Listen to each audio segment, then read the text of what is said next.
Good evening. Hello, if you could all please take your seat.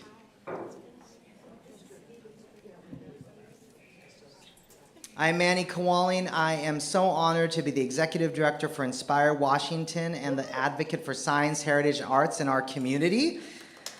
Thank you very much. And on behalf of our organization and our board of directors, I welcome you to our 2023 King County Candidate Forum.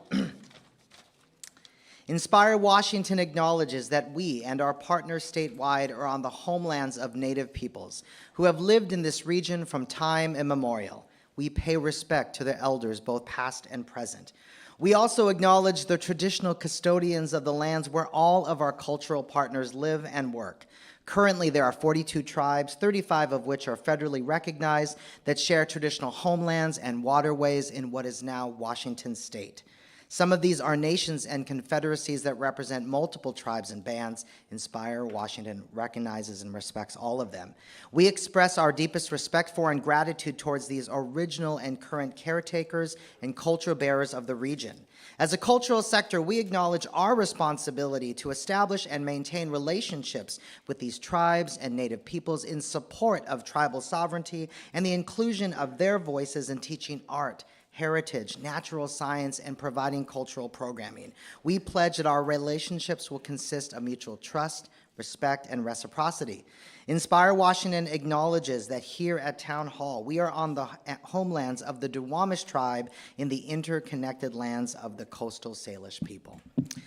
Inspire Washington is your cultural advocacy organization. We exist to serve every state community from Spokane to Sequim, from Kennewick to Kitsap, from Wenatchee to Whatcom, and right here, King County. We serve communities by supporting all of you, our cultural partners. You are the ones that inspire Washington communities every day with uplifting programs.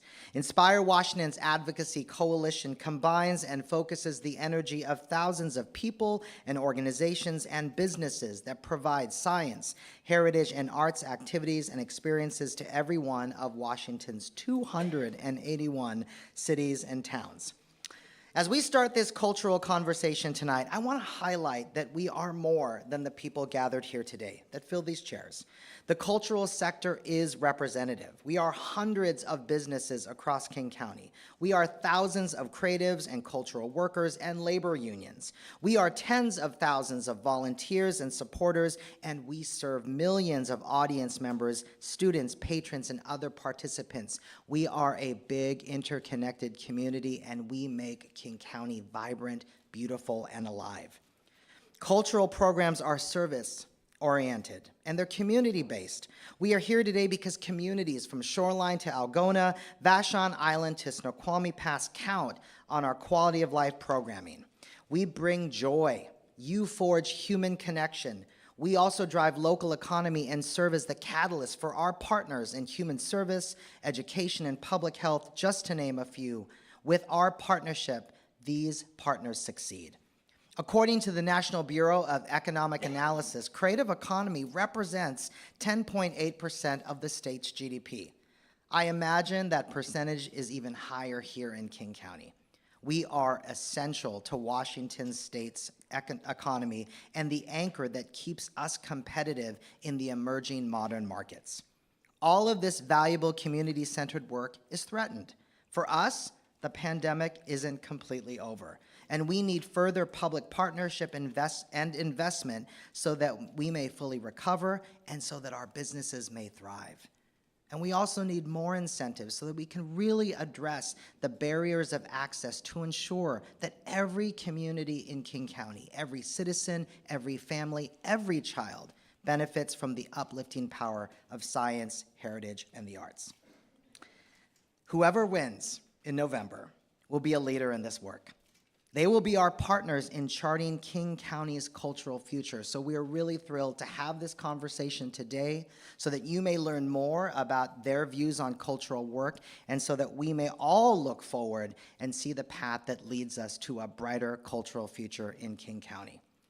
So clearly, we have a lot to talk about tonight, but we're going to start with some inspiration from tonight's artists.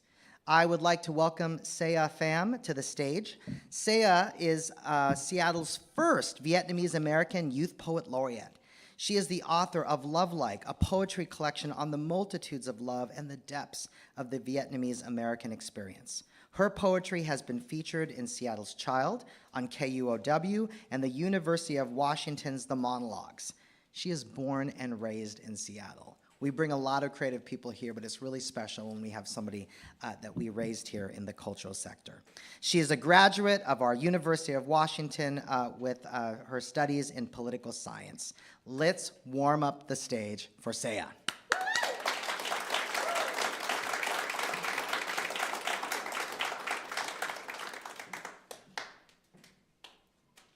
Hi, how are we doing today?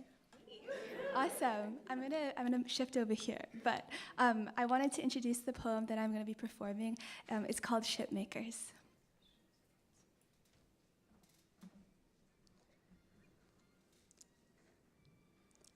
When mother came to land, she in her hands carried nothing. The motherland, a lustrous wreck of war, the girl in the picture running, burning. If only my grandmother understood the things she photographed with her eyes. My grandfather, tinkering with a piece of copper, his calluses, a topography dated back. Do we know if he is smithing a bomb shelter or a boat full of stars? Mother comes to land with a displaced daughter, carries across shore, and she, dreamer of landlocked shores, brings children along until years later I come to school with a backpack of water so dense you could have her paint the sky red or paint the sky blue too, or learn to catch fire, to latch onto this art form. But instead, we say teach her to latch onto this art form and not this burning body, maybe. Sail her back to Saigon before it ends, because how do you explain heartbreak to a kid? How do you console us who have lost our loved land, looking back over shoulders at a mother that does not properly exist today? I come to school with questions. How do you still hold me from the other side of this shipwrecked song? How do you mend a beat-up sky, paint the sky red? How do you explain that my Asianness is for aesthetic purposes only, not to be tragedied any further? Recall that many words are dead in my tongue. I cannot English my way back into a first language, but I can at least vernacularize grief through this verse of art. So when it is my turn to kiss the water, breath like a phone on hold, you ask me to write. And I tell this story not because it hurts or because I want to illustrate the art of burning, but because I want to say, thank you. You taught me how to catch fire, how to take a passion project and fan the flames, how to paint the sky red. For when it is my turn to kiss the water, breath like a phone on hold, you ask me to write, a part of myself I cannot see. You say, writing is just like boat making, and maybe, just maybe, this art making could save me. So for the first 2 decades of my life, I build a boat and sail it to the center of the ocean. Sitting silly in a 4th grade classroom, light spills into breath, makes voice the same way Mrs. Freeman guides us into what I now name artful liberation. She says to brainstorm, and so I do. I dance into tsunami, poeticize hurricane, synthesize the storm. Which is to say, in the aftermath of 1,000 sunders, we will paint the sky, Mao San. Because did you know the ocean is blue only because the sky is? That when I come to class, I paint the ocean blue and the sky too. I paint for all who swim outside these shores, who build boats and life jackets and floats, boats big enough to carry our dreams to shore, boats big enough to carry our reckless imagination. That it is because of this port language that I arrive at this pier, where the same hands before me held nothing. The boat full of stars I hold are burning, so that when I look up, I see that I have everything. Thank you.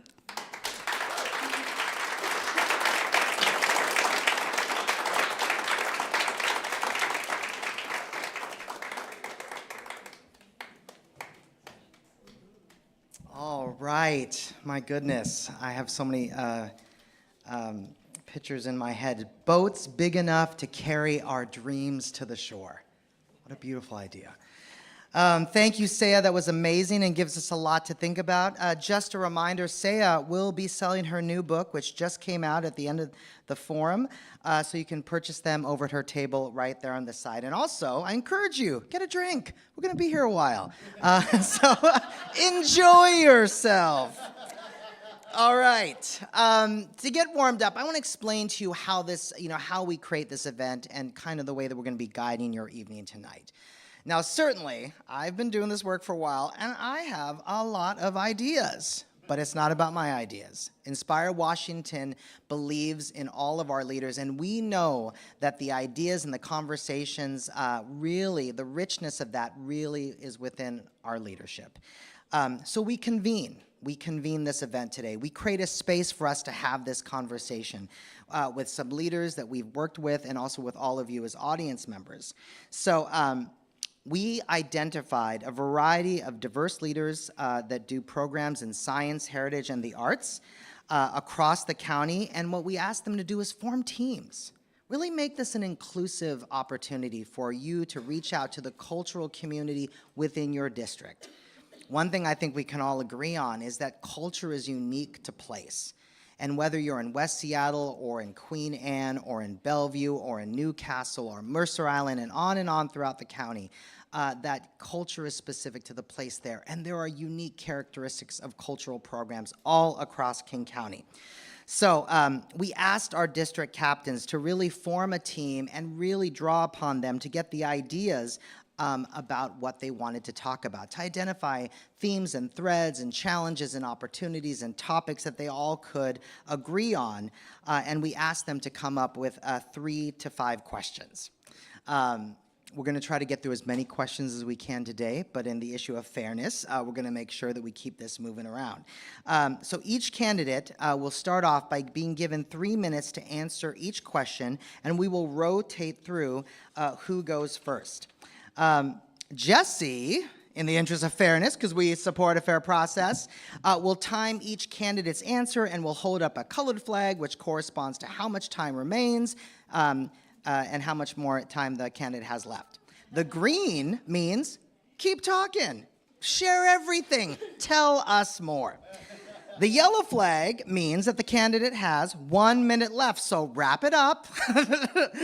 And the red flag means you got 15 seconds. So, wrap this up, and we're going to be moving on. Jesse will cut off candidates at the end of 3 minutes so that we can stay on time and make sure that everyone on stage has an equal opportunity so that we may support a fair process. If your questions in the audience are not answered, at the end of the district segments, there will be an opportunity for the audience to ask questions to any of the candidates. So you will have that opportunity, and there'll be a microphone, that one right there, that will be placed there in the corner. I will moderate this part, and I will do my best, and please be patient with me, because I want to make sure that we have, if we have a certain amount of time left, that we have the same amount of questions for each candidate, so all of them have equal time at the microphone. Any questions about this process? All right, but really, This is not a debate. This is an opportunity for us to really get to the heart of each candidate's cultural views and their platform and the opportunities that are before us. I also want to state, too, that Inspire Washington does not endorse any candidate. This is a voter education event, right? We know that, but you are all voters, so we are certain that you will have opinions, but we are not here to promote or endorse any candidate, and you will not see anything like that from us afterwards. We simply want to stimulate good conversation, empower our leaders to spotlight important topics, and for you to walk away feeling like you know more about where they stand on issues of science, heritage, and the arts. All right, so at this time, I invite each of the candidates to join me onto the stage. Let's give them a round of applause.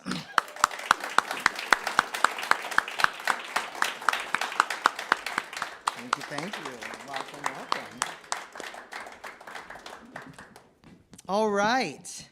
At this time, as they get settled in, I want to tell you what's next. I'm going to invite each of the candidates to take 2 minutes to introduce themselves, and Jessie will be timing them with her flags as well. We do have one candidate, Teresa Mosqueda, will be arriving late, so we will reserve time for her later to provide these same remarks. Is everyone settled in? Yes. All right, and I first would like Sarah to introduce herself. Thank you so much, Manny, and thanks to Inspire Washington for having us this evening. It's great to see everyone and be here. My name is Sarah Reineveld. I'm running for King County Council position number 4 to follow in the footsteps of our arts champion, Councilmember Colwell's on the King County Council. We are blessed in District 4 to have a rich, vibrant, brilliant arts, cultural, scientific community. And we need to do more in King County to ensure that we're following in the footsteps of Councilmember Colwell's and building a brighter and more equitable future for the arts, for the science, and culture. And I want to be that champion on the King County Council. I am an assistant attorney general. I am a working mom. I am a public sector attorney, as I said, a transit rider union member. And for over 10 years, I, as an assistant attorney general, have fought for wages and protections for working families and held environmental violators accountable. And in 2016, I became Councilmember Colwell's appointment to the King County Women's Advisory Board. And since that time, I've been working with communities across King County to secure funding and affordable housing, behavioral health, services for survivors of gender-based violence. I want to take that leadership and create tangible solutions to address our homeless and behavioral health crisis, to expand access to the arts and culture in King County, and transit to ensure that we're connecting all of our communities. I also want to make sure we're getting a cultural access program over the finish line to ensure we can connect all of our communities to arts and culture and science in King County. I am honored to be endorsed by A.G. Ferguson, Hillary Franz, and many of the Democratic organizations, as well as Councilmember Colwell's, and I look forward to this conversation. Thank you. Thank you, candidate Reineveld. And next, candidate Jorge Barón. Please introduce yourself. Thank you so much, Manny. Good evening, everyone. My name is Jorge Barón. I use he, him pronouns, and I'm honored to be a candidate for District 4 in the King County Council. A little bit about me. I'm originally from Colombia. My family came to the United States when I was 13. I didn't speak English at the time, and I was bullied in school because of that. I'm also the proud parent of 3 children who've all gone through the public school system here in Seattle. One of them is a trans daughter, and for me, that's really important. And those experiences in my life have instilled in me the importance of confronting injustice and the experiences of centering the experiences of marginalized communities. And for the last 20 years, I've been working on behalf of those communities in the immigrant rights sector. I was the director of Northwest Immigrant Rights Project for the last 15 years up until June. And now I have this opportunity to hopefully pursue local elected office because I believe that we can do a better job here in King County of improving the lives of every resident of King County.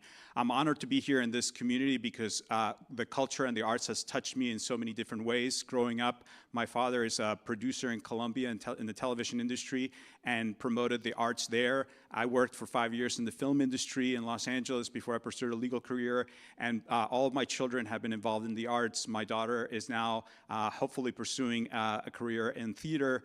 She's very involved in musical theater, and I'm hoping that she's going to be able to go to college and pursue that soon. So I'm excited to be with all of you. I'm honored by the support that I've received in this campaign. I have received the endorsements from both the Seattle Times and the Stranger, but most importantly, I received the majority of support of people in District 4 during the primary. So I'm honored to be here, and I look forward to the conversation. Thank you. Thank you, candidate. Next up, we have King County Council member and candidate Claudia Balducci. Thank you so much, Manny. Good evening, everyone. My name is Claudia Balducci. I currently serve as the elected council member for District 6 in King County. That represents all or parts of Bellevue, Kirkland, Redmond, Mercer Island, and the Points communities on the east side. Prior to serving on the Bellevue City, on the King County Council, I served on the Bellevue City Council. I think you know where I was going with that. Thank you. You know, so I'm running unopposed for re-election. It's going to show. I just want to tell you. A little out of practice at this campaign business, but I want to tell you what I want to tell you most tonight is, I come by my sincere, deep support for expanding access to arts and culture very, very personally. My husband and I adopted a kid when I was on the Bellevue City Council, and when we met Victor, Victor was 2.5 years old and had a list of developmental delays and disabilities as long as his baby arm. And we didn't know how Victor was going to, like, what Victor's life trajectory was going to look at age 2.5. They were 16 pounds, couldn't walk, couldn't talk. And so, among many, many other things, we put Victor right away into as many cultural opportunities as we possibly could. Victor went to Kids Quest Youth Museum. We were there constantly. We went to, Victor has been a now lifelong participant in Youth Theater Northwest and a variety of other opportunities. And today, my junior in high school, 17 years old, was telling me all about the new glass blowing class they're doing in high school and concert choir. And I just wish I could show you like a time-lapse photography of the look on this kid's face, engaging with music and art and science and water, and the curiosity that grows, and learning about people and how to be with other people and grow relationships, to not just talk but sing and dance and love and all of that. It was miraculous to us. And what I want as an elected official is for every kid to have those opportunities. Every kid, no matter where they come from, no matter how much money their family has, what language they grew up speaking, what disabilities they may or may not have. And we have a tremendous opportunity this fall. Sorry, the red flag's been up for a while. You see, I'm telling you, out of practice. We have a tremendous opportunity that we're going to talk about later. Thank you. Thank you very much. What's really wonderful about us hosting these type of events, although sometimes people approach it thinking we're going to disagree, I actually believe that there's a lot of things we agree on. Can we all agree? Every kid, right? Yeah. Every kid. All right. Moving on. Next, we have our candidate, Teresa Mosqueda, to introduce herself. Please. Thank you. Thank you very much, and apologies for coming in late to my friends and fellow coworkers who've been in this work for a long time. It's great to see all of you, and it's really good to see all of you, though the lights are bright up here, so I might be straining to look into the audience. I'm Teresa Mosqueda, running for King County Council, and I've had the privilege of serving in the city of Seattle for the last 6 years. Before that, worked at the Washington State Labor Council, and before that, worked on healthcare for all in many realms: CMAR Community Health Center, Department of Health, Community Health Network of Washington, Children's Alliance. I see the investments in art and culture in the very same vein that I approach public policy making. Every investment in art and culture is an investment in our public's health. It's an investment in community health and well-being. It's an investment in the mental health as well as the physical health of our community. I'm really excited to be here. I say the pleasure of working in Seattle over the last 6 years, but really specifically during COVID and the response to COVID, I was pleased to be able to work with my colleagues to put funding directly into the arts and cultural sector to support the creative industry and specifically artists. We know that in Washington state alone, $35.6 million is the total amount that Washingtonian artists and the art culture lost due to the impact of COVID. And that was only in the first year. We know just within the first year, $35,000 was lost per organization within the first year.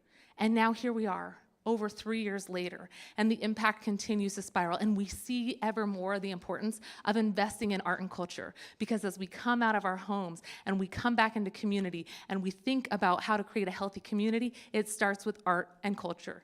Cohesion, social cohesion, and making sure people can connect again. It's good for the mental health, the physical health, and the economic health of our local economy when we invest in workers and the creative industry. Looking forward to chatting more. Thank you very much. And our last introduction, candidate Sophia Aragon. Thank you very much. Hi, everybody. Good evening. I'm Sophia Aragon. I'm the mayor of the city of Burien and one of the candidates for Council District 8 for King County. And I'm a registered nurse and attorney by background. And I'm running for the county because I would want it to be a safer, healthier, and more inclusive place than it is now. And when I'm your council member, I want to focus on proven common sense solutions on crime, homelessness, public health, and the environment. So as an immigrant child in the Philippines, I grew up in South Seattle, and I've seen firsthand our community's biggest challenges. I was fortunate to have access to quality health care, affordable homes, and also music education, all encouraged by my mom and inspired by her. That's why I'm a nurse today. But countywide, communities are struggling with public safety, and it's especially true for our most vulnerable communities. It saddened me to see the vandalism that happened at the Wing Luke Museum, and we deserve fast response when something happens like that to our cultural treasures.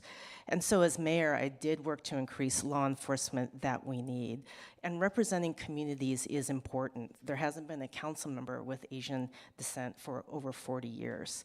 But we have a lot to be optimistic about. We do need to have more equitable investment in the arts, the value of the arts to the economic sector, where we can draw people to downtown and interact with each other. If we make our cultural spaces safe, we can engage with each other again and regain that connection that we had before COVID. And I'm also hopeful for a conversation about, given the lessons we learned during the pandemic on the different ways we can connect, how could we turn that into more support for our arts community? So looking forward to the conversation. Thank you very much for that. So now I'd like to welcome our first district team to the stage. We are starting with District 4, which includes Seattle Center, parts of downtown, Queen Anne, Magnolia, Ballard, Green Lake, and Northwest Seattle. I'd like to welcome Adriana Wright to the stage, who is the speaker for the District 4 team. Adriana is the Education Partnerships Manager at Seattle Theater Group, as well as a board member for Inspire Washington. She grew up in Tijuana, Mexico, and graduated from Cornish College of the Arts with a BFA in dance. She is a choreographer, a dancer, and a teaching artist, and has worked at the Seattle International Dance Festival, for On the Boards, Northwest New Works, Velocity Dance Center's Bridge Project at Cornish, and the Southwestern Community College. As a teaching artist for various community education programs in the greater Seattle area, she teaches creative movement and adaptive dance for public school students at early childhood centers and for other enrichment programs. Let's welcome Adriana Wright.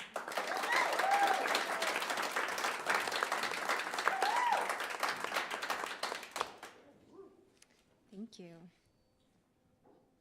All right, hello. I'll be asking some questions for District 4.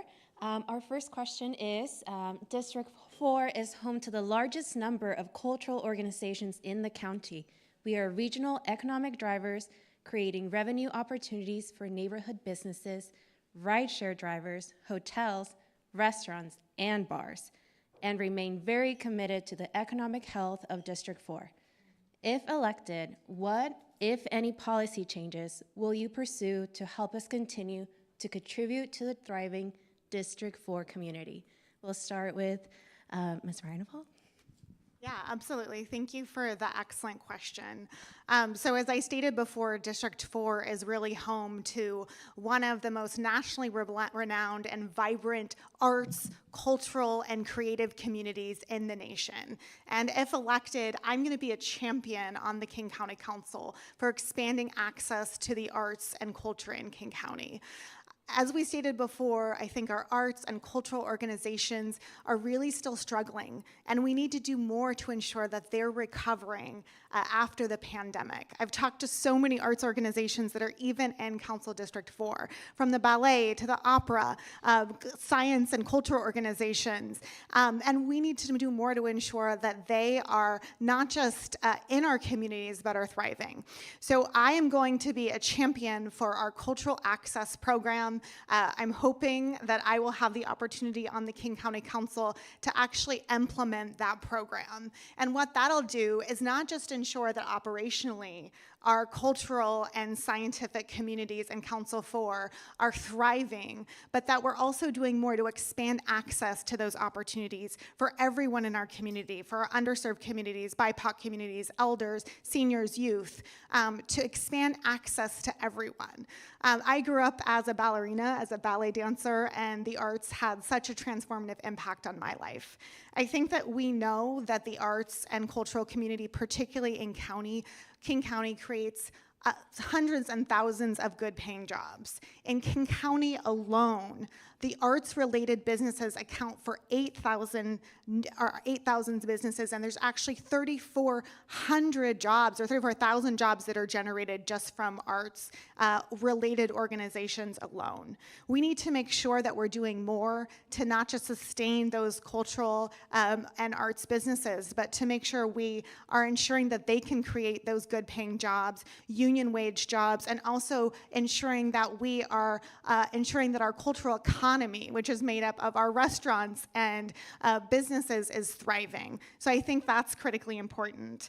In addition to that, I think that we have an opportunity to connect more folks within King County Council to our cultural and access organizations. And I want to do more to ensure that we are connecting everyone in our community. So I think we need to absolutely pass our cultural access program, make sure that it's funded, and generate more revenue for great arts organizations and the good paying jobs that they create. I think equitable access to those good paying jobs is going to make all the difference in Council District 4.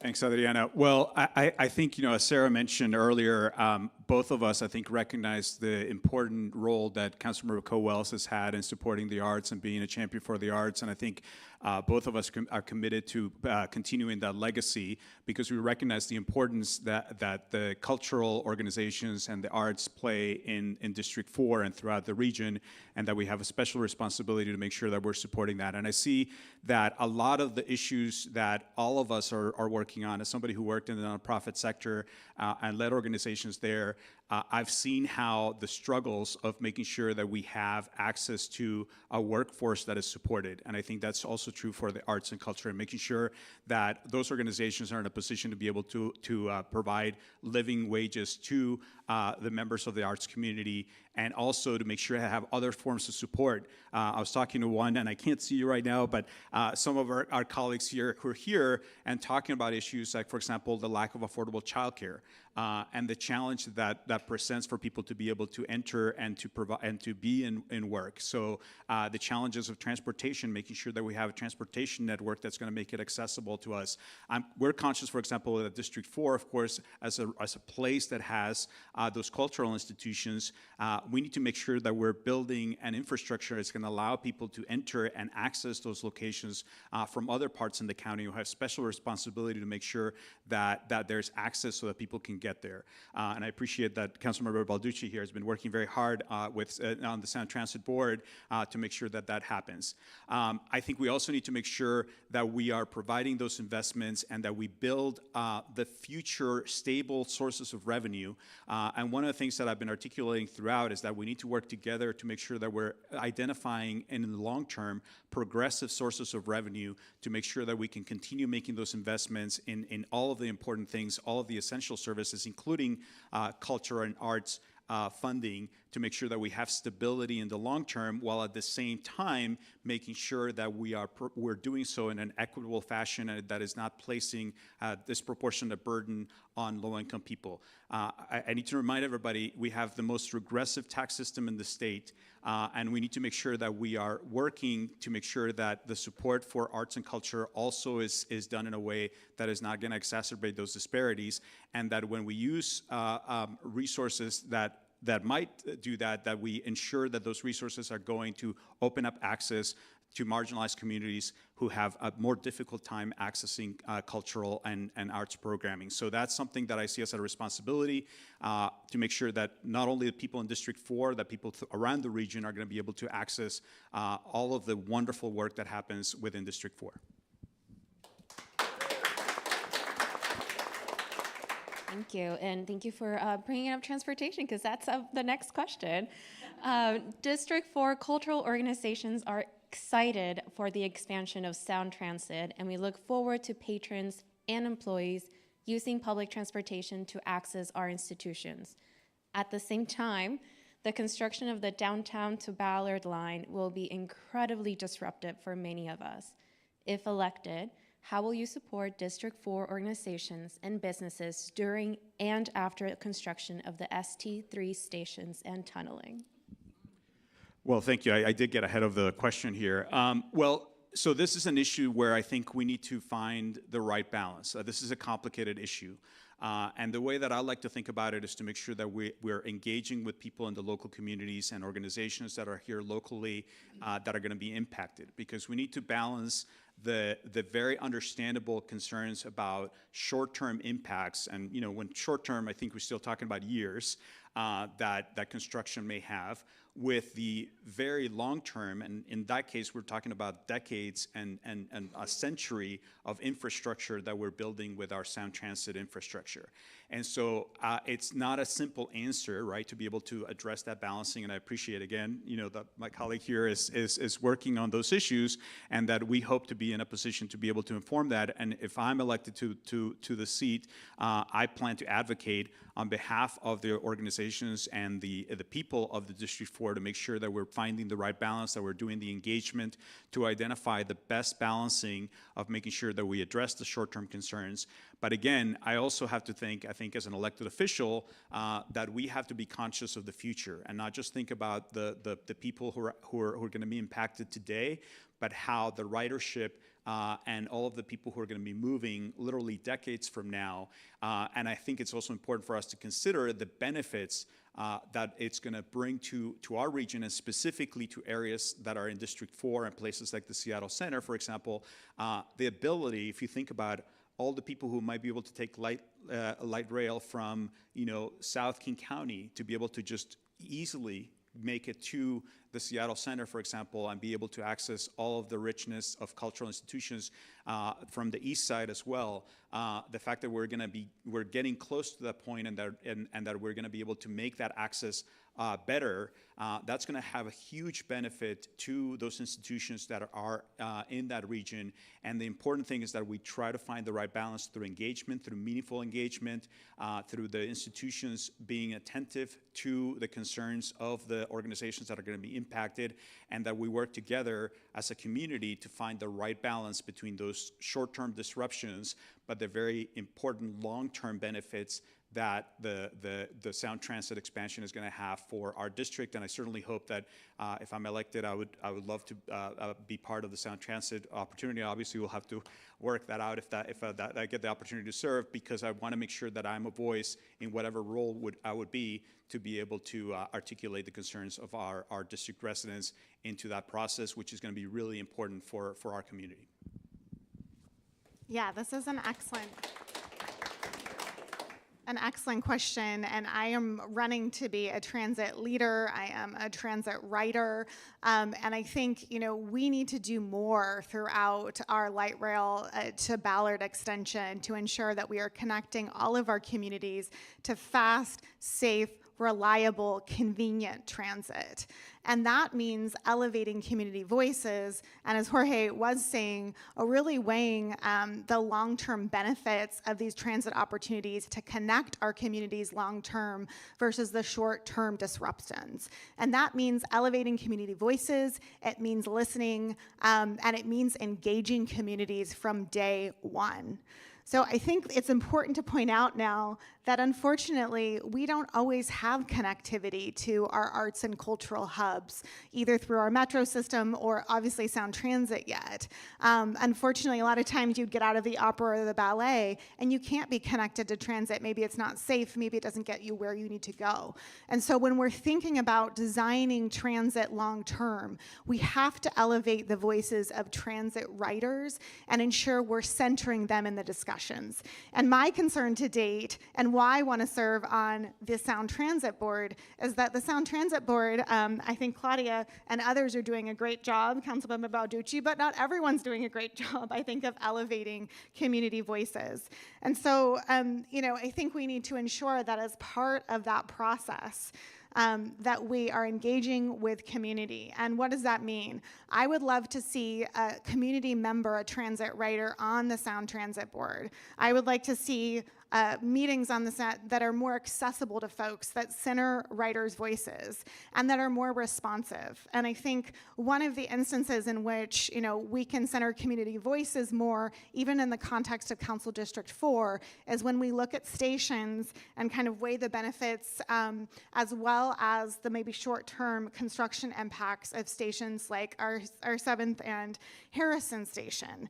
I mean, that's potentially an opportunity to connect our community to hubs, particularly cultural access hubs like the opera and the ballet, but it's going to have pretty serious short-term impacts. So I think we need to have really robust community conversations around what those short-term impacts are, how we can mitigate those impacts, and through an equity lens, really make sure that Sound Transit is involving those community voices so that we can invest in long-term hubs that connect our community and transform our transit system to make it accessible to everyone. I'm also interested in doing more to speed up Sound Transit delivery, and I think my time's up, but I think it's really an issue of involving community voices, centering those conversations, and moving towards a long-term vision for Sound Transit access for King County. I just want to say one thing, and I apologize for jumping in. Thank you. I am on the Sound Transit Board. In fact, I chair the committee that is making the recommendations about the light rail expansion. So I just want you all to know, if you want to have any conversation about specific concerns or issues, please approach me afterwards or email me at my office. I'm happy to have those conversations. I didn't mean to break but I'm right in the middle of it, so please do contact me. Yeah. And Councilmember Balducci has been a leader in that regard and is doing an amazing job of centering community voices. Thank you. All right, I have one more question. We very much appreciate governmental support of our capital projects. However, we could build the most beautiful, sustainable, and accessible buildings in the state, but it means nothing if we don't continue to activate them with rich, mission-based programming, which we have throughout King County, not just in Seattle. How do you envision a future where King County is able to offer ongoing operating support as well as capital? Yeah, this is an excellent question.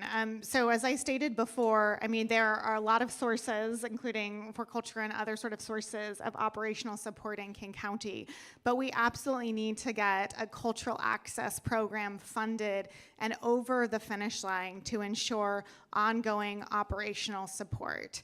Unfortunately, many of our arts organizations, our science and cultural organizations took a hit and are still recovering from the pandemic throughout King County.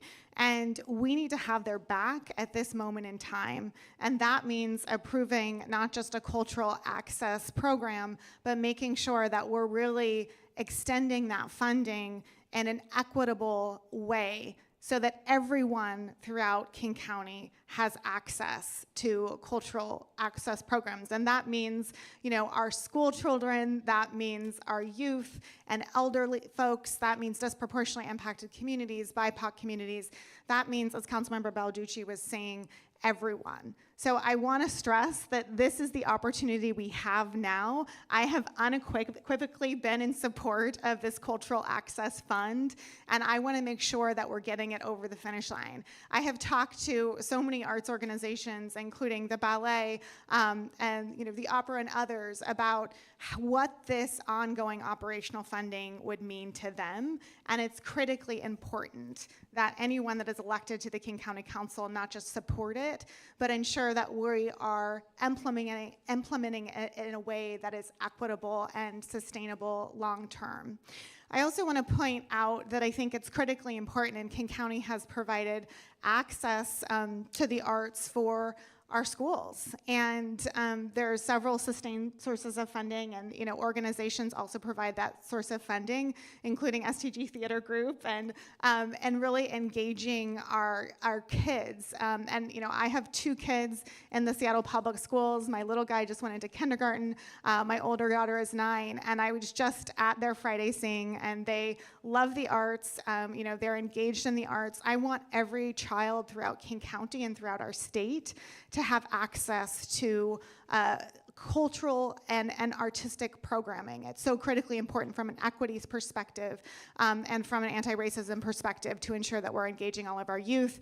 And I think it's critically important that many of our cultural access organizations, as well as our theater houses, the opera, the ballet, that sort of thing, provide those programs. And so without the cultural access funding, we're not going to be able to continue to provide those programs for our communities, including our youth that need them most.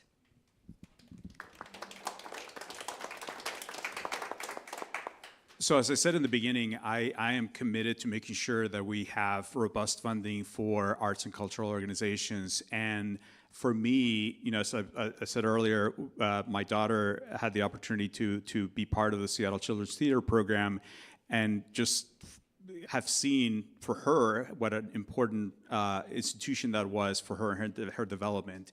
And the way I think about it is we've been talking about, I just want to make sure that every child in King County has access to that, regardless of where they live in the county, regardless of their immigration situation, regardless of where they're from, that we have access for them the same way that my children have been able to benefit from those programs. And I completely agree that we need to find the funding sources. I think the issue that I'm concerned about at the county right now is that, I think Councilmember Balducci can then talk about more too, is it's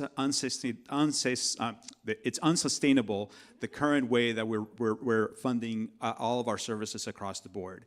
And we're facing a $100 million shortfall in the general fund that's affecting very critical programs like public health.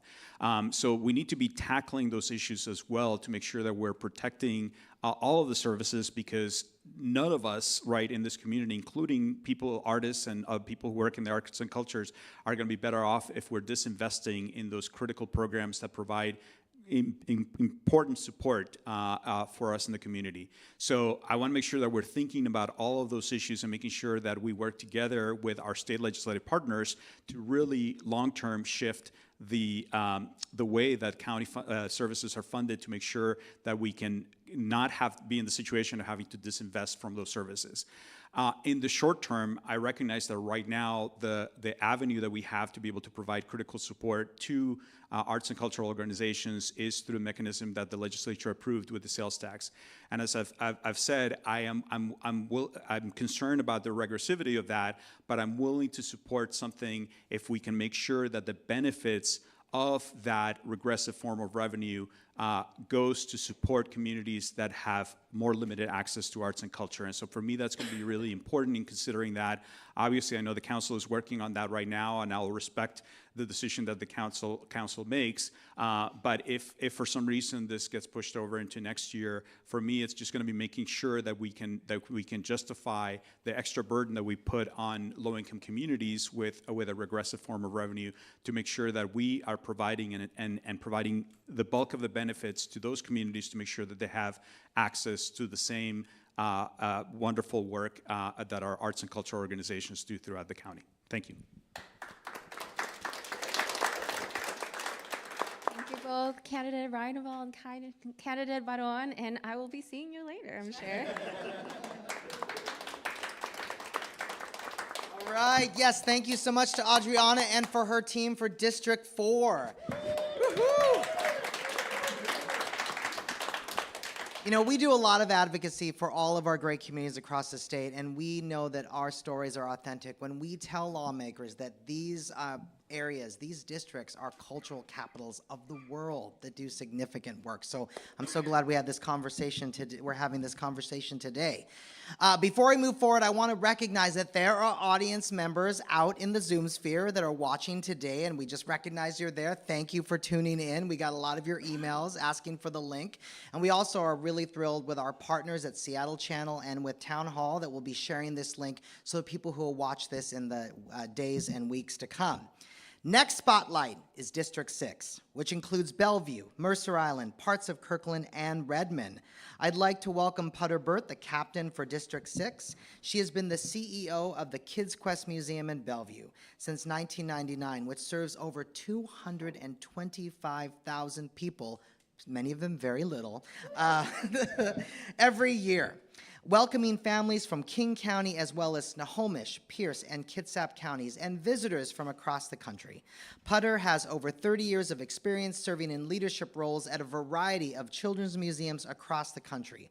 As a leader in the museum community, she has partnered with the City of Bellevue, Boeing, Amazon, Microsoft, the Association of Children's Museums, and the Northwest Association of Youth Museums. Putter is active on the boards for ACM, Eastside Pathways, Bellevue Downtown Association, our Inspire Washington, Washington State Leadership Board, and Visit Bellevue. Let's welcome and warm up the stage for Putter.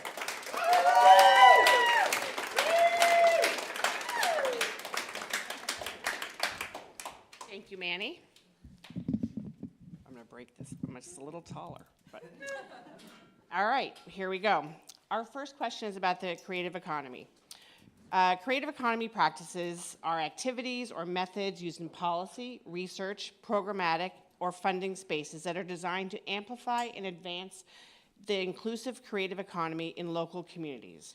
What steps have you taken or do you plan to take to ensure geographic funding equity for nonprofit art sectors on the East Side? Thank you so much, Putter. It's really great to talk to you tonight. Yeah, this is an important question. So, leading up to this year, as part of COVID funding and a variety of other things, we were able to help to keep doors open at a number of organizations across the county and including on the east side during COVID, but that was one-time money. That was federal money. It's gone now. We also invested some general fund money, I want to say $1.9 million, into an office of the creative economy in the executive's office. That was very unusual, and I'll tell you, I asked some questions about it because general fund money is the only money we have for many things that can't be funded another way, but it seemed important to sort of kick off this initiative, and it's focused on the film industry, the music industry, and then generally creative spaces. And so that's an interesting thing that that's just newly launched at King County. But the big opportunity that we have, and it's going to come over from the executive as a proposal in the coming days, is Cultural Access Washington. I know many of you have probably worked on getting us to the point where there's laughter, where we can take this up, this proposal. It's been a dream for almost 2 decades to start a cultural district here in King County, and this is the year we're going to do it. We're going to do it. Thank you. It's super exciting. And we will be, as part of that debate, talking about how do we make sure to sustain this amazing cultural hub that we have largely in District 4 that is there for everybody, and how do we provide the access to everybody to get to those amazing big regional cultural places like was talked about.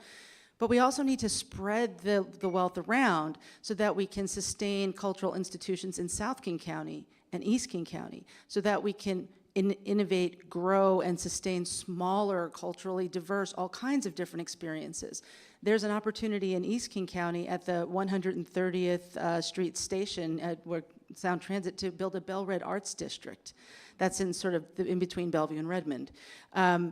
Tons of small little organizations out there that you'd never know were there, but it is an arts district, a naturally occurring arts district. How can we support that, publicize it? These are real jobs, real experiences, and they can help to support the economy, not just the creative economy, but the capital E economy.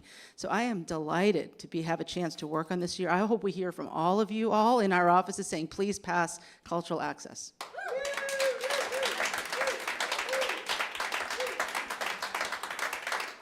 Thank you. The region's elected leaders are constantly debating about the right amount of money and attention to direct to homeless shelters versus housing. Do you believe the region has found the right balance? And if not, which side of this equation do you think needs more emphasis? You know, thanks for that question. I was asked that question for the first time earlier last week, I want to say, and there's really only one answer to it, and there's not enough money for either. Really, there isn't, and both are completely necessary. Housing is a continuum, right? There are people who need a home who do not have a stable home at all, who are living on the streets or couch surfing or living in a car or an RV. And then there are many people, tens of thousands of people in all of these categories who are housed, who have a roof over their head, but are one missed paycheck, one broken down car, one medical bill away from losing that roof over their head. And every time rent goes up, and I forget the numbers, but I'm going to guess it. Every time rent goes up, I want to say by 10%, a certain fixed knowable number of people become homeless. It is predictable. So these things are absolutely tied together. And in my time on the council, I have worked very hard to try to lift all of these issues up and address them all in a variety of ways. I'm very proud of a location-based thing we've done in East King County. We have opened the first ever men's homeless shelter. Never been a permanent men's homeless shelter in East King County. Think how big that area is. We opened the first one after 10 years of work 2 weeks ago. But it's not just a shelter. Because the county was able to come into this project with 10 acres of property, we also could build permanent supportive housing for people who are coming out of crisis and stabilizing but still need supports, and 323 units of affordable family housing where people can live who are able to work and make enough money, just not enough to live in Bellevue. And so this is the answer. The answer is all of the above. It's about mixing people together in a community space, but it's about scaling that solution up. And there's a couple of things we have to do. All of our jurisdictions, all of our cities and the county are going to be updating their comprehensive plans next year. They need to make room in the comprehensive plans for the private sector to build more housing. This is hard for neighbors to accept. They don't want their communities to change, but they are changing. They're changing in ways that isolate and exclude people. And we need to say, no, we want to have inclusive communities. And if that means that I got to have a duplex next door, great. More neighbors, right? So everything from market rate housing and zoning, subsidies are needed for housing, and we need special homelessness and low-income housing that's subsidized by government. So it's kind of all of the above, and we're working on every piece of it right now. By the way, the state is being very helpful these days. The state has passed a number of excellent pieces of legislation that are pushing this issue forward because it's become an issue affecting the entire state's economy. So lots of work to be done. Thank you. Artificial intelligence, AI, is changing value chains for creative content from start to finish, which is having positive and negative impacts on society. Additionally, augmented and virtual reality, AR and VR, can transform storytelling in a way that content is experienced, but business incentives to do so are not fully aligned with the individual's well-being. Where do you fall on the AI, AR, VR debate right now? Well, I'm firmly on the side of the humans. I just want to say that right up front. When the machines become sentient, I'll be with the humans. But seriously. absolutely technology can be beneficial, right? Technology can be wonderful. In East King County, we have a project that I was part of helping to start to honor the Japanese American legacy in Bellevue. And as one of the people who was part of it as an artist who made this incredible piece called Emerging Radiance. It's a hut, it's a farming hut, an actual farming hut with paintings of farms and faces on the sides of people who were real people who lived through incarceration. And it had AR, VR elements where you could put your smartphone up to it and hear their voices. From the Densho Memory Project, you could hear their voices telling their stories. It was powerful. So it is powerful. We're going to find a permanent space for it. It's powerful. However, we also know that technology runs ahead of our ability to understand the ramifications and certainly ahead of where the law is at. And so we know that there's a need for regulation. We know that we have to make sure that the beneficial uses are encouraged, but that we get ahead of potential harmful fraud is one concern. People losing the ability to earn their creative products is a very large concern. It says something to me that the big tech companies want regulation, like they're all out talking to congressional representatives and the state saying, please regulate us, because they want a level playing field and they want to, it to be predictable. At King County, we've called out Councilmember Colwell's a number of times. I'll call her out tonight and say that she introduced a bill that we passed that I voted for to say that King County would not use facial recognition, because of, there had been studies showing that facial recognition can be very, it misrecognizes people with darker skin tones, and it's been associated with a lot of inequity in how it's used. So we said, we're not going to use it, and we're not going to allow our police department to use it, the sheriff's office. So we try to keep up with technology, but it is, that was 2 years ago. Facial recognition was the big thing. And nobody's talking about it anymore because now we're all talking about AI. Tech moves fast, so we have to move fast as well. I don't have a great answer for King County, but I know that it's something that we need to be very much on top of and look at and talk to our state and federal partners about. Thank you very much, Councilmember Balducci, and I give it back to Manny.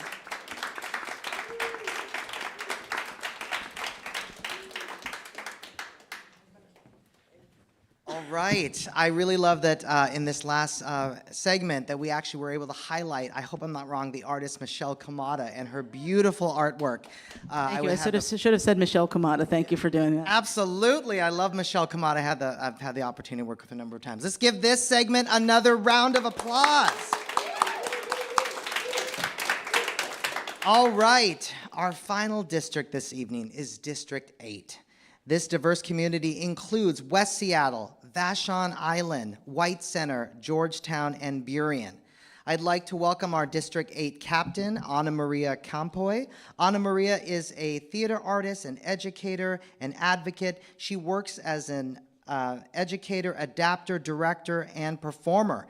At the center of her work lives the driving desire to create opportunities for artists of color, to remove economic and geographical barriers for audiences and students, and to expand and deepen our American identity. In addition to her work within the arts, she founded and now, oh my eyesight, runs the volunteer collective, Wash Masks Mutual Aid, to provide PPE support and advocacy for migrant and seasonal farm workers and their families in Washington State. Let's please warm up the stage for my dear friend, Ana Maria.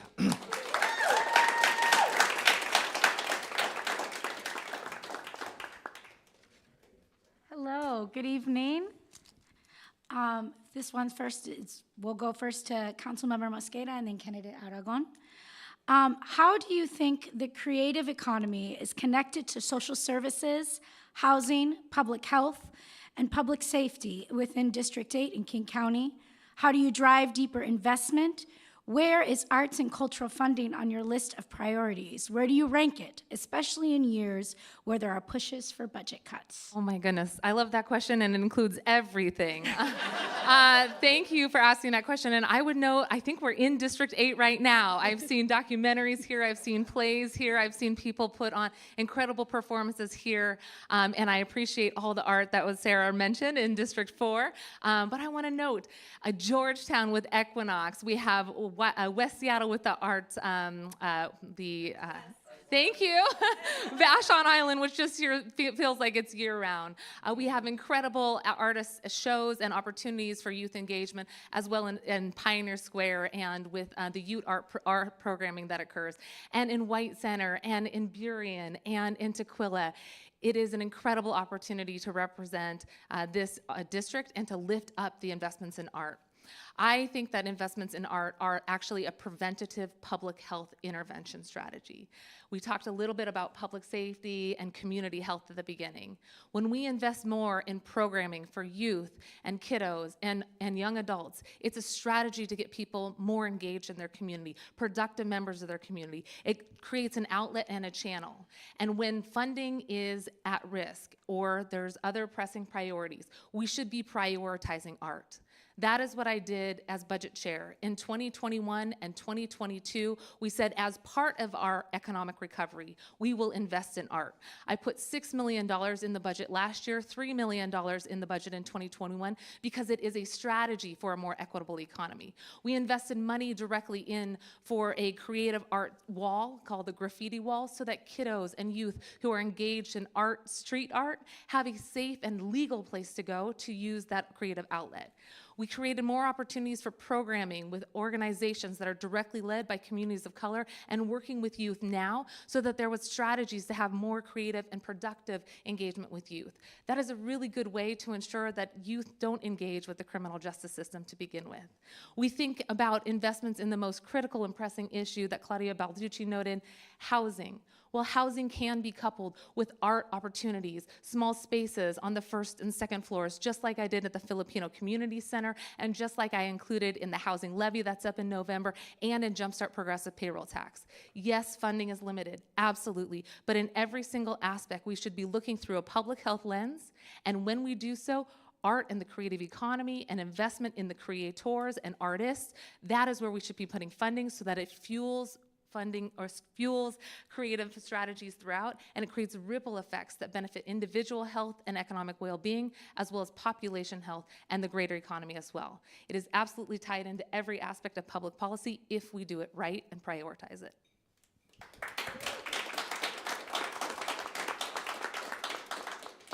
Well, and thank you very much. I think this really highlights the geographic and cultural diversity in District 8. So this is an overlapping district that has both unincorporated parts, as we've mentioned, so that's White Center as well as Vashon. We have the city of Seattle, parts of it, and then we also have a different city, Burien, as well as Tukwila. And they all have their different characteristics and highlights, and as we grow, we want to be able to highlight all of those. So in terms of Burien, though, a good example is being proud to support a new creative district in the city, and it is being embedded in our comprehensive plan that's coming up, and it includes downtown, and we were making sure that it includes one of the areas of former unincorporated King County that has historically faced some inequities. And so just drawing that in and making sure that that is going to be part of how we build out the creative district is really important. So in terms of social services, we do have a higher poverty rate, and this is for the city of Burien and as well as White Center. And we have local groups like Para Los Niños, who including social services, really want to engage our kids. So when I'm going around talking with families, they just want their kids to be really productive in ways that they can learn, and the arts is definitely one of those. Public safety is really key for people to feel that they can access the arts. Burien is one of those towns that's highly walkable. We want to make sure that people from Seattle, so we have a new rapid ride installed, that taking the bus, that hour-long ride, however, much more efficient than it used to be, that they can feel safe coming back and forth from Burien and Seattle, and that we can be connected. Public health is absolutely essential, and what this will do now, a lot of kids in the Highline District, which covers a lot of the areas, They, as you know, suffered a lot of inequities during the pandemic, and this is a way to really address some of the stressors that they've had and find a way of self-expression and growth and reconnection with others. So that's what I'm excited about the arts to do for those kids. So basic infrastructure, however, like broadband, right, is absolutely necessary for kids to engage like that.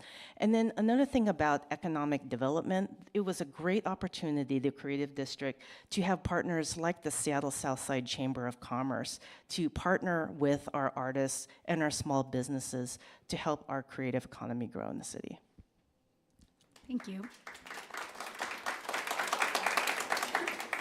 Beginning first time with candidate Aragon and then Councilmember Mosqueda. How do you define the arts and cultural sector and why is it essential to District 8?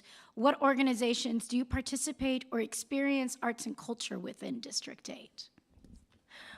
I mentioned there's a few cities in there. Yep, yep. So, and the other thing, and I'm glad I was able to follow up, because King County is really key as an umbrella organization to all the great cities that are in King County, right? And so we have this great opportunity to really bind us together. We have more population, and with the transportation conversation is really critical, and I must say for Vashon, the ferry system is also very critical. I know that that is mainly a state issue, but King County, with its clout and its influence, really also needs to support that community so people can help it grow and our populations can move back and forth. So what organizations I've been engaged in?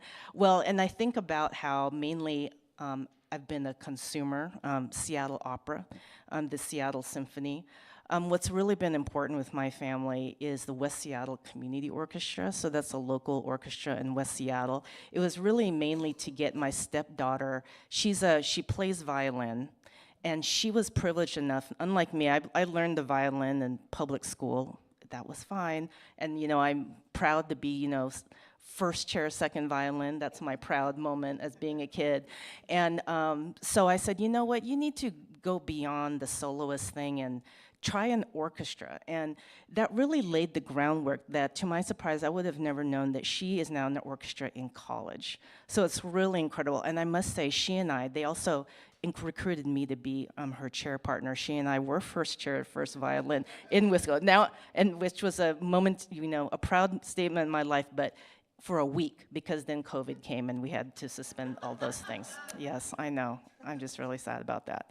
The other thing, Shakespeare in the Park. Okay, the other thing, a major thing King County does is make sure that our parks remain healthy and our green space, right, which is really essential to the environment. And parks are a huge place where we also experience art. So Shakespeare in the Park and the West Seattle Community Orchestra also actually plays in the parks in the summertime, like in Lincoln Park, which is really amazing. And other things too is I just want to say that I think King County being at the table, just seeing how we can all elevate each other's uniqueness geographically and culturally, and how can we do that? So our largest population in the city of Burien, for example, is the Hispanic population. I don't think that's elevated enough, and this could be a huge draw for the rest of King County to come if we can only elevate that with the assistance of the county. And I had mentioned before, Wing Luke, the international district, and they're prided in one of the oldest cultural districts. Also, we have a lot of work to do in helping them elevate what they have to offer.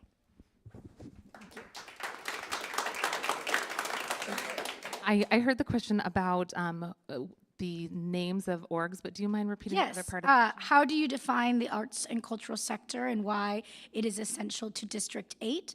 And what organizations do you participate or experience arts and culture within District 8? Excellent. Thank you so much. Well, I feel like this might be a trick question because I feel like the arts and cultural sector is actually the heart of how we create a more equitable economy, how we restart the economy. And the way that I define arts and culture is pretty broadly. When we put funding in from the American Rescue Plan Act and the COVID local relief funds, we put it in directly for artists as they defined it, which could have been somebody who does painting, somebody who does dancing, somebody who has an art studio. It can be any form of art and creativity. We called it specifically in the statute the creative sector to try to reflect the language that artists themselves were telling us they needed, broad language to broadly reflect that there's many ways that people engage in the creative economy, and they wanted additional assistance basically weathering the impact of COVID. I mentioned the dollar impact within the first year, but some of the other statistics that we know from the US Census Bureau is that the creative economy, which also includes culinary art and various forms of installation art, it was hardest hit during the beginning of the pandemic, and the US Census Bureau is continuing to put out reports to say it will take the longest to recover. So for me, that's why I said that it's at the heart of economic recovery. Investing in arts and culture and our creative economy is how we invest in a more equitable and thriving and inclusive economy for all. The artists and the organizations that I've worked with, I'll just name a few. I had the chance to visit with Sam from Equinox. If you haven't been to Equinox and Equinox Studios, down in Georgetown. It is a growing and thriving area that they've created more spaces, studios for artists of all kinds, whether it's welders or painters, installation artists who are local and national, and they are branching out to create housing for artists to be coupled with first and second floor opportunities to create art on site. I've worked for many years with Jake Prendes and Judy, his wife, at Nepantla Arts Gallery. Nepantla, yes, and I went to school with Jake. We were machistas at the University of Washington, and to see the national recognition for a Chicano artist who was based right in District 8 makes me very proud of White Center. I'm very excited as well about the work that we've been able to do with urban artworks. In Soto, Pioneer Square, investments in youth artists, folks of color working on murals and various creative ways to engage in art. It's throughout District 8. I think there's opportunities to do more by directly investing in those who've been weathering this storm of COVID and frankly have been underinvested in for years prior. It's an exciting opportunity to think about how we could learn from the pandemic, because again, this is how we get people out I'm going to put that in quotes, post and ongoing pandemic, to create greater social cohesion and improve the health and well-being of everyone.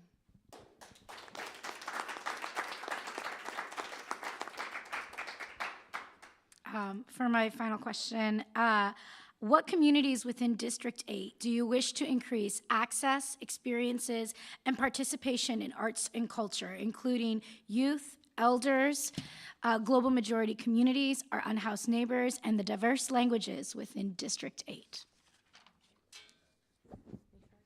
Yes. Okay. Well, one night I was laying there thinking about transportation in the middle of the night, and I was thinking, yes, as one does, and I was thinking, we talk a lot about all ages and abilities. And I laid there, it was about 2 a.m, and I thought, no, it's actually this word, alegra, right? Which in Spanish means happy. Alegra, all ages, languages, abilities, genders, race, ethnicities, and ages. That's what I want to think of when we think of inclusive creative sector and how we can engage more with getting more people into the arts. Some folks today have talked about how their kiddos or their family has engaged in art, and I put this in my questionnaire. I didn't have a TV until I was 15 at our house, and I thought it was a real hardship, but you know what? We did art. And just today, I left my house, and my 4-year-old, we were doing art to hang on the wall for Halloween. Every month, there was new art projects that we would be engaged in my home to try to integrate art and not actually just sit in front of the television. I would love for us to be able to think of the Alegra model when we think about how we engage folks, whether it's youth or seniors. My mom and I used to do pottery class together when I was younger, and I was thinking, how wonderful would it be able to do that with her now. Intergenerational art activities is something that I used to participate in when I worked at CMAR Community Health Centers, and I worked in the Latino senior program there. We did art projects with kiddos in the senior center. It is good for the mental health to see that types of social interaction, and it's good as well also for the creative element of keeping people vibrant and engaged across the age spectrum. And as my colleagues have noted, it's about also making sure that it's inclusive. Often when we we engage in public policy, the language that we use can be exclusionary. You think about how we talk about housing or transportation, it's alphabet soup. What I want to do is create the opportunity for us to be really inclusive, both culturally and linguistically inclusive, but also broadening out the opportunities for us to bring more people into the arts and culture. To make it, to dispel it if you're not already involved or haven't had familial connections that have brought you in the past. These organizations, both that King County can fund and local jurisdictions, they have trusted relationships on the ground. We need to be doing more to encourage investment into those local organizations because they already have the connection, and we could be growing the arts and cultural programming by direct investments with those who already have relationships in our community.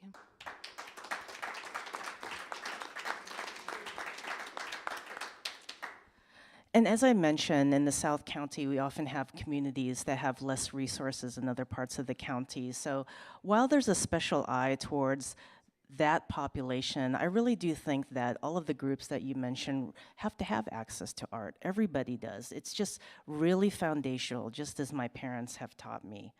And really, when we talk about the different communities in the county, they also need to be brought in, and we need to ask them. We need to be informed about what is it that they bring to the table to their own community in terms of arts and culture. How can we help elevate that? What's the gaps? What has happened to you since the pandemic, and how can we help you rebuild? And another way of thinking is, so I think about the county as really providing really 4 essential things. And I think what's really important is how do we build in, bake in the arts and culture into all of those 4 things. And I think about the parks. So I gave you an example about Shakespeare in the Park, that West Seattle Community Orchestra performs in the park. I think about Marymore Park, right? That park over there that has really those wonderful shows. And to me, it's like, so transportation. So we want access to all of the uniqueness around King County. So is our transportation accessible? Does it get us to where we need to go? How does that help support all of the cultural venues and experiences and tie them together so someone in Burien can enjoy easily something in Bellevue or something even on the North Sound there. And then public health, as we mentioned before, we really need to build ways that people can find expression in themselves, to really experience other cultures that they may not be able to in their immediate neighborhood. And also for our mental health crisis, this essentially is a really key piece and that we need to grow. And then finally, public safety, which goes hand in hand with all of these things. Do people feel safe everywhere they go to access the cultural experiences? Are actually cultural venues, restaurants, eateries, theaters, do they feel like that the public safety situation around them is keeping people away? And if so, we need to address that. Thank you.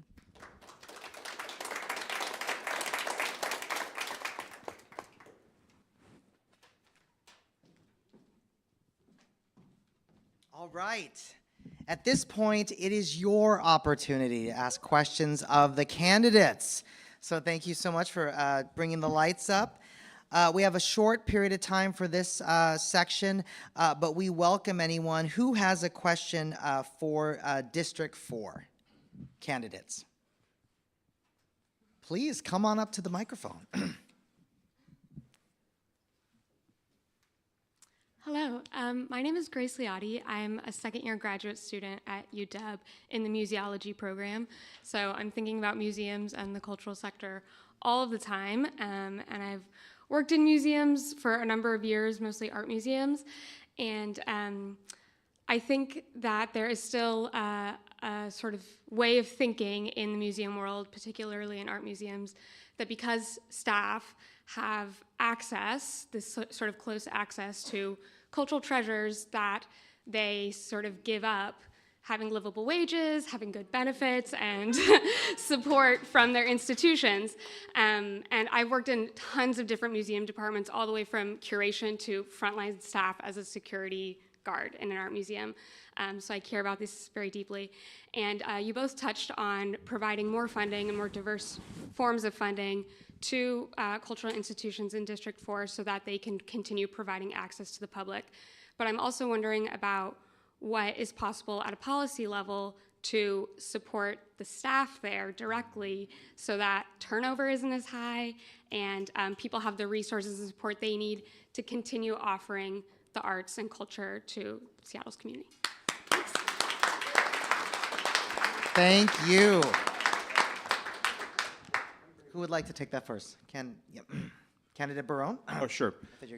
Well, thank you for that question. I think that is absolutely the way that we need to be thinking about it, because we need to put people first, right? I think in terms of every area of work that we do in this community, we need to make sure that people have a living wage and that people that are providing services in every sector can live in the community that they serve. And I think that's really important. And I do think that governments have an important responsibility to make sure that we are creating a situation where you provide incentives for organizations, nonprofit organizations that are receiving government funding to be able to do that. I can tell you that, I was, as I mentioned earlier, I was working in the nonprofit sector until recently, where we have these pressures, and it takes, people who are committed to making sure that the work is done and that we engage with people in our workforce to make sure we're providing livable wages for folks. I can tell you, for example, at the work that I did in Northwest Minorities Project, when I entered my position, our lowest paid employee was paid less than $15 an hour. By the time I left, it was over $35 an hour.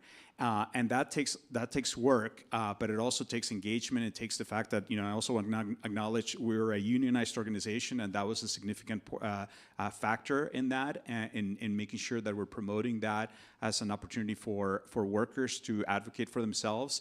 But the other thing is that I saw as a nonprofit leader how sometimes we would get pressures from government officials to lower our costs. I literally had, for example, at some point when we were applying for a government grant, somebody tell me, your cost per service is too high.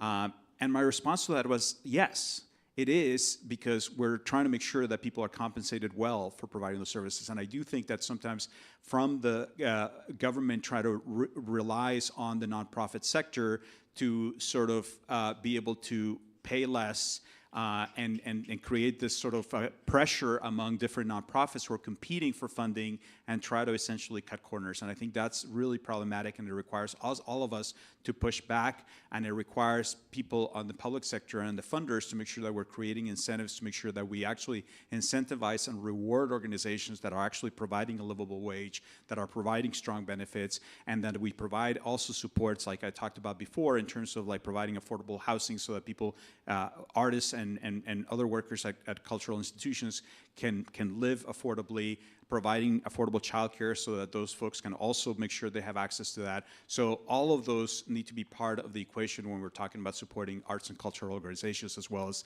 the entire rest of the economy locally. Yeah, I think that's a really excellent question, and thank you so much for your dedication to the arts and culture and everything you do to increase access to the arts and museums in our community. I think there's a misnomer, particularly in the artistic community. I wanted to grow up and be a dancer, that if you work in the artistic community, that it's a labor of love, and that you're not going to be making living wage, and that you're not going to be afforded the same opportunities as some others in our community. That is wrong.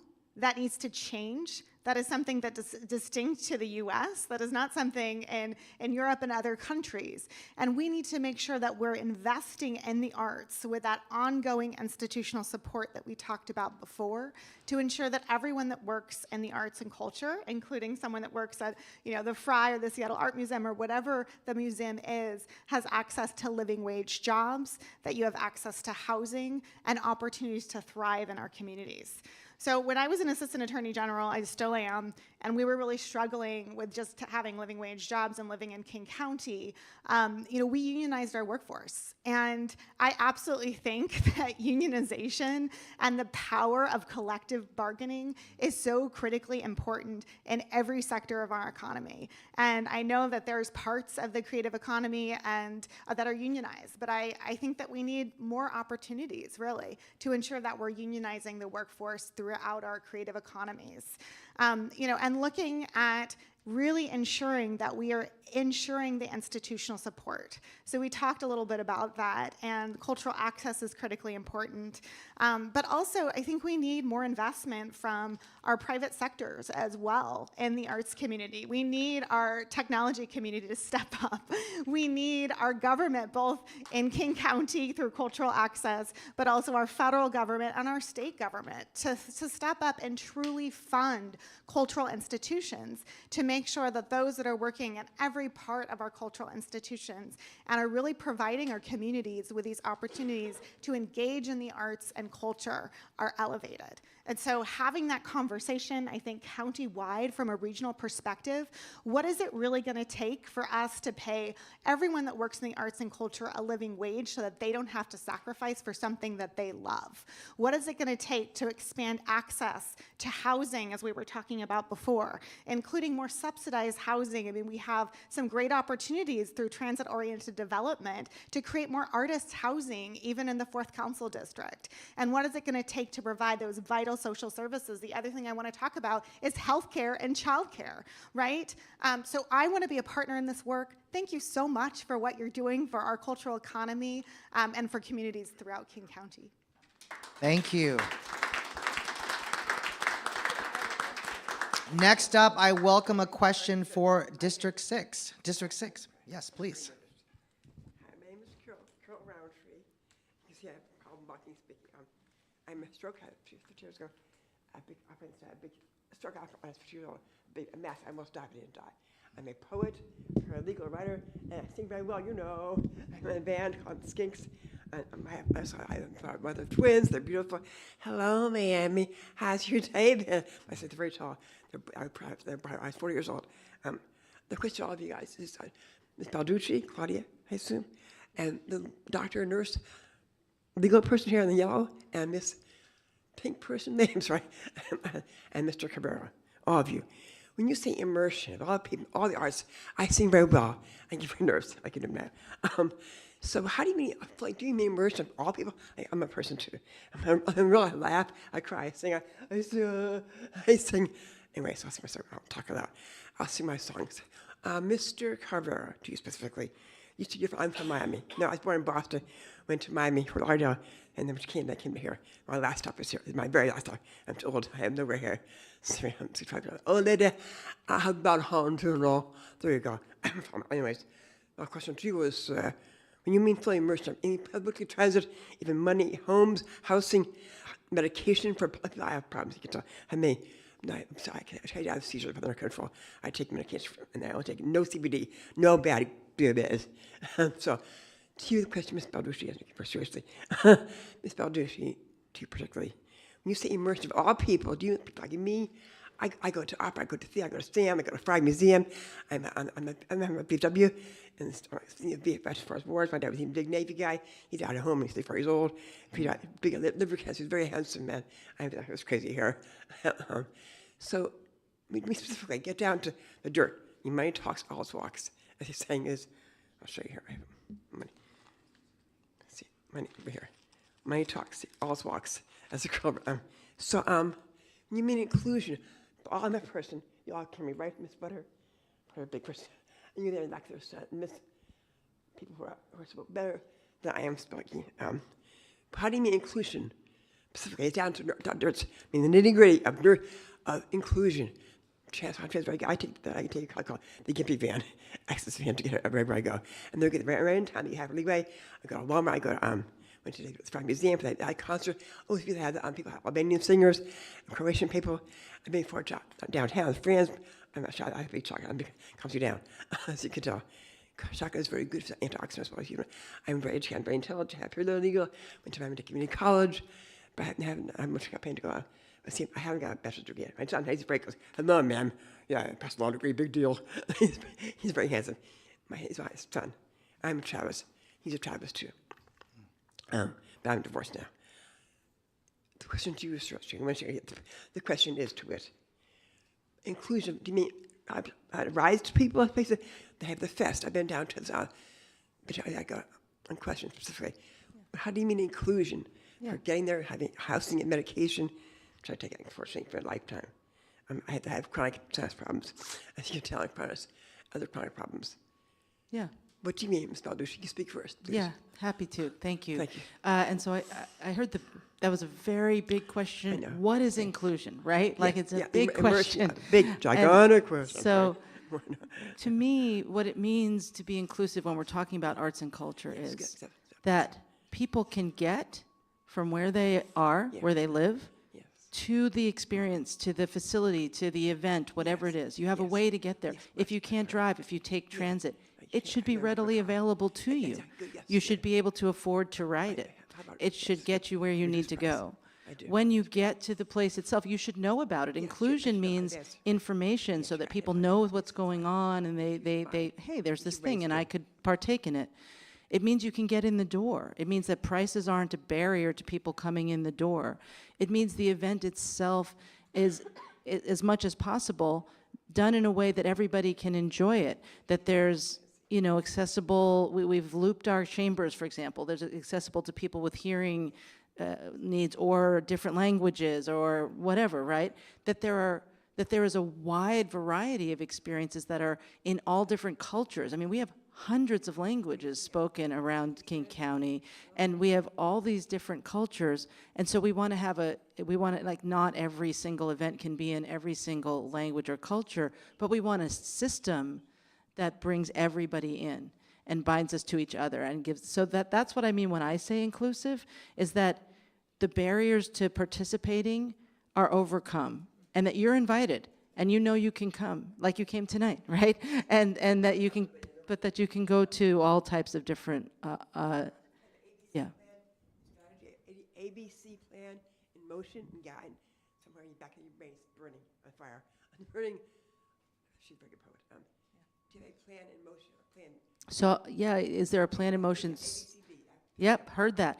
So let me say that when we talk about the cultural access district and tax that we're talking about voting on this year at the King County Council, a large part of that is for access. A large part of that is to make sure that people all over King County can afford to go to these great cultural institutions, that there are free days, that there's reduced entry fees. A large part of it is for transportation. We're going to make sure kids are being bused into the city to see things that are not available where they come from. So that you know, there's it's very detailed, and I could not quote it all to you from memory. So I can't do A, B, C, D. I did A and B. but access is a really, really key part of COWA. Yeah.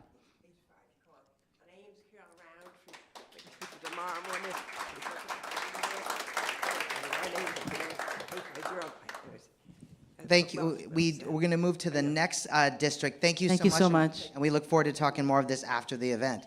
And our last question for District 8. Anyone have a question for District 8? Oh, come on. Yeah. Come on up. Yep. And you live in District 8. I know that. We've gone on walks. Actually, I do. Yeah. No, Because this is a question for all of you, I'm going to give you 2 minutes this time. I'll be quick. Thank you all for what you stated. It's just, I have really a question. How are you all going to address the perception that especially the nonprofit institutions are not business? I went to an event of the Chamber of Commerce last week. Was it this week or last week? I don't remember. Too many things. And what absolutely infuriated me is that nobody, other than the CEO of Starbucks, mentioned symphony, opera, and arts in general. Nobody else. There was a big kind of rah-rah about how wonderful they did and what all the businesses did, and isn't it great? I actually walked up afterwards to Rachel Smith. I think she must hate me, but it's okay. And I very much, frankly, accosted her and I said, this is not okay. We're members of this organization. We are businesses. Small organizations, small arts organizations are as important as the large ones. We all together are an ecosystem that need to exist, that need to support, not only create access, we first of all need to survive. And the business community here doesn't even acknowledge that we are a business, even if we are non-profit. So there's a perception, and also consequently by the general audience, that we're just asking for money for no good reason. I mean, I'm the general director of the Seattle Opera, and we employ about 600 to 700 people over the course of the year, which is not Starbucks, it's not Amazon, I know that. But put them all together, even the small organizations that employ 3, to the ones that employ many, like symphony and the opera and ballet, we are all needed. How are you going to address the perception in the business community, in the city, and also among the citizens at large that we are not a business? Because frankly, this has to stop, because we provide too much business, direct and indirect, to this community. If we go away, good luck reactivating downtown Seattle.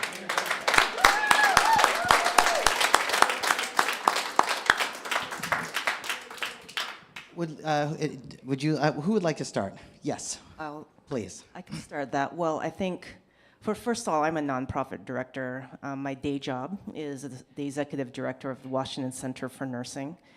And under state statute, we actually receive license fees from nurses to support us. Now, because of what COVID did to wreak havoc in the system, I didn't see funding for 6 months. And it was my organization's diligent saving and sticking to the gold standard of reserves that nonprofits strive for, that we were able to do that.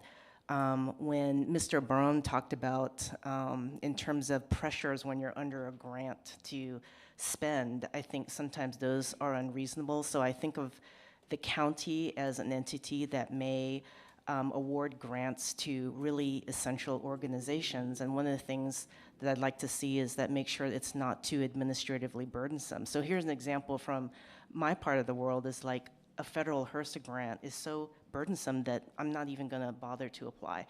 The other thing too is the King County, I think overall there needs to be a good business advisory presence in King County, and nonprofits definitely need to be a seat at the table. So I think those are 2 really important ways, is making sure your electeds have an appreciation of nonprofits, better if they're parts of one and know how one's works, and also with the many advisory bodies that we have in King County, so that we intentionally include that sector along with the business community to make sure that we know that we all have a shared responsibility to make sure that we uphold the culture and arts in the county.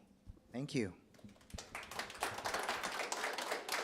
Thank you so much for this question. And I love that you walked Rachel out. I cannot wait to hear more about that, because I think that's a good first start. I'm in trouble.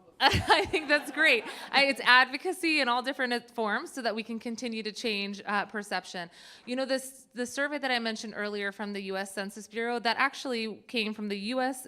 Census Bureau's Small Business Pulse Survey. So the federal government is analyzing the impact on the arts culture through the business component of the Census Department. And I think that that should be an indication for all of us that we should be looking at arts and culture and business investments all together. One of the things that I tried to do to make sure that we saw both arts and culture and small business and, frankly, you know, activation of businesses all in the same vein was through the Jumpstart Progressive Payroll Tax that I championed. We have over $250 million a year. Of that, we earmarked $20 million each year. So last year's biennial budget, $40 million. And we said for economic resilience. We didn't say just business or for-profit. Economic resilience intentionally includes activation of public spaces, activation of storefronts, public art in our community, and making sure that we have restorative models for making it possible for more people to keep their businesses open, whether it's a nonprofit or not. So integrating them and seeing it through the same lens is a good start.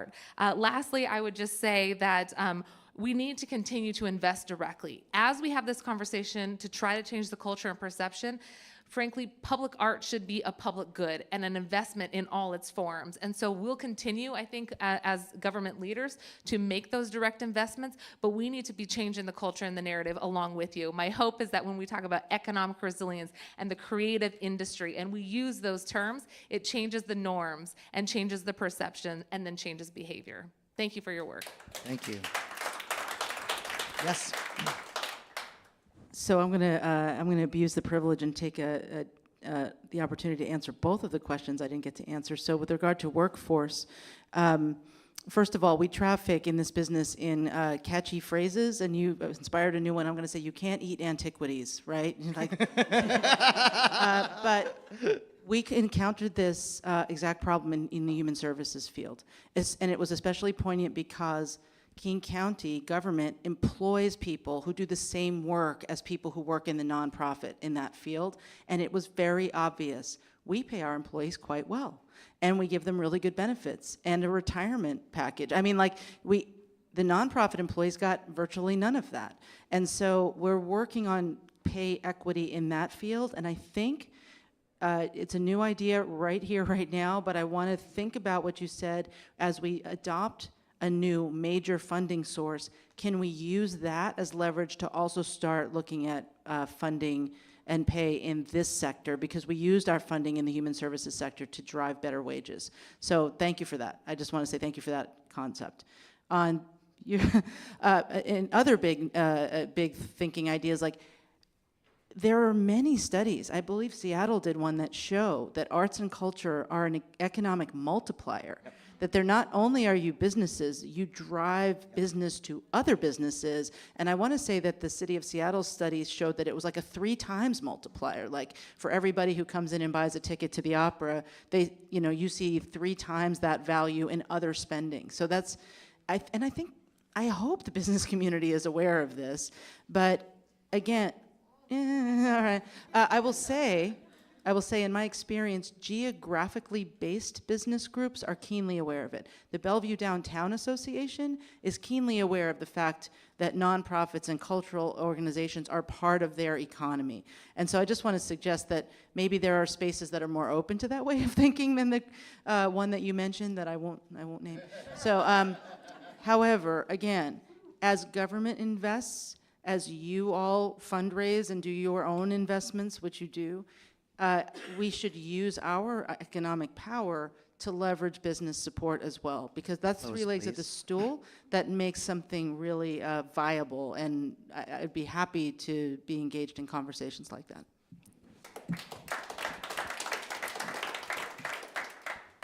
Well, as a nonprofit leader until recently, I very much relate to that, because the conversations that I have with folks in the for-profit sector definitely left me discouraged in terms of like how they viewed those of us that work in the nonprofit sector. And for me, I think a couple of things that come to mind. So first of all is using the platform of being, on an elected office to make the case and to share some of the information. And Manny, I'm trying to remember, but I think the statistic is that the creative economy in the state of Washington is something like 11% of the GDP. 10.8%. Okay, I got it off by 0.2. Yep. But I rounded up. Yep. And I think that's for the state. And I think if you think of a place like King County, I'm sure the percentage is actually higher. Yes. Yeah. Thank you. There you go. So we have like the expertise in the room here. So, and so I think highlighting that, because I think for most people in the community, that's something that they might find surprising, that's the level. And I think folks in the business community continue to raise those issues. But again, going back to the point that we made earlier about how then government can treat the nonprofit institutions, the same way that it treats and responds to the pressures from the private sector. And how I see it, for example, you see it with Sound Transit, right? Like the response that people are having to the demands that entities like Amazon or Vulcan are doing on Sound Transit. Do they have the same level of responsiveness to the nonprofit community and to those institutions and to the pressures, right? I think we need to balance that field and need to have folks who have, for my part, as somebody who comes from that sector, from the nonprofit sector, I'm going to try to use my platform to raise that issue of the challenges that those of us in that field have experienced, and the important role that it plays in our entire community in addressing the both essential services, including culture and arts, which I consider part of our essential services in our community. Thank you. Yeah, I think this is a great question. When I was president of the Graduate and Professional Student Senate, and we were having a hard time communicating to the business community the value added of investing in graduate and professional degrees to drive our economy, we created and convened a summit where we brought all of the business community, many of them, including Brad Smith at the time, not Rachel Smith, but Brad Smith, to the table, and we provided them with education on the value added of graduate and professional degrees in creating jobs and driving our economy across Washington state. And if elected to the King County Council, I want to do the same thing. I want to convene a cultural and arts summit where we bring not just the business communities, but the communities across King County to the table and really talk about these statistics that we have been mentioning around how arts and culture and how our nonprofit organizations generate jobs, create equitable access to opportunity, and drive our cultural economy in King County and across Washington state. And I think we need at that point to really ensure that we are committing, that we are having some commitments from our private sector to really partner with our creative economy and the Seattle Museum and the Seattle Opera and Pacific Northwest Ballet in investing in the future of the arts and creative economy. So I would love to convene that summit. I also think we need an education campaign across King County on the value of arts and culture and driving the creative economy and an equitable future for all our communities. And I look forward to continuing this conversation. But thank you so much for the excellent question and the work you do. All right, what an amazing evening. Inspire Washington is so grateful to all of you for sharing your stories and your passions and your perspectives on arts and cultural work. We know that you're going to be out in community over the next couple months. When you're out in community, survey the cultural businesses that are around, call them out, and also please keep sharing more about what you believe in and the policies that you would like to push when you are elected into office. And this is what we need from you, audience members. We had a great conversation. This link will be available for streaming. Share it. Let's all work really hard to make sure we share this conversation with the rest of our community. 10, 15, 20 people. Post it on your social media. Let's get lots of views. The cultural conversation is a very important one in this upcoming election, and let's all be partners in promoting that. Inspire Washington is so grateful to all of the organizations that invest in our work and have provided this important educational event for you tonight. Let's give them a round of applause, and thank you. Candidates will be here if you'd like to ask them further questions. And of course, please join us again next week when we have our remaining candidate forms for the City of Seattle council races. Thank you.